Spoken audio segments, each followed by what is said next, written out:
So this piece kind of represents, and what I was kind of thinking about was a lot of the different aspects that go along with Christmas. And not just Christmas, but this time of the year. I wanted to show the warmth that home brings. So right in the middle of the image, there's a turtle shell, and that turtle shell represents home. And so not everybody has that safe space or that home, that physical actual building per se, in terms of a home. But home could be a lot of things. Home is a place where you feel respected, where you feel loved, where you feel encouraged, all those different positive traits.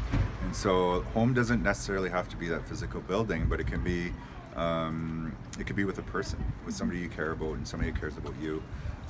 So that's why I kind of did the colors on the inside, like those warm colors, kind of like a fire. So kind of like how that fire brings that warmth and that comfort. The figures at the top, I use the colors of the medicine wheel. And so there's the white, the black, the red, and the yellow, and those represent the 4 different races of man. And so I wanted to kind of bring that connection, like even if you're non-Indigenous, you can still kind of have that connection to a piece like this. And so that represents all the different people here on Turtle Island. And then if you kind of look on the outside, there's the 4 different orbs of the same colors.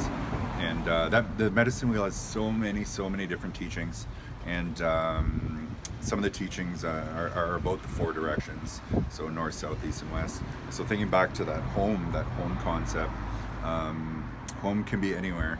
It doesn't have to be one physical place. Like me, I'm originally from Manitoulin Island. I'm down here in London, so that is home for me. Where I'm living now is home for me.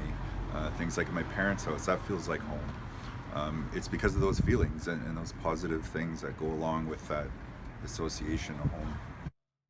One of my most prized possessions that I have in my home is an eagle feather that my brother gave me. He's a big fisherman, and he knows where there's this eagle's nest out in McGregor Bay back home on Manitoulin Island. And so every time that he goes out fishing, he goes out and he tries to gather up the eagle feathers, if they left any of those feathers for him underneath the nest. And so he gave me one year at Christmas, and I use that feather on a daily basis for smudging and different ceremonial things and in my work. So I think about how many hands that eagle feather has passed through, and how many students it helped, and how many different lives it has changed. It came from being on the ground on an island way back home to being down here in the London area and doing some really positive work. So that eagle feather means the world to me. And so I just wanted to show that, like, you know, the value of things are going to be different. Something can be so insanely valuable, but just because it doesn't have that big price tag on it, like, it doesn't make it any less valuable. So I just kind of wanted to show that. So think about those valuable things that are in your life and how important that is to you.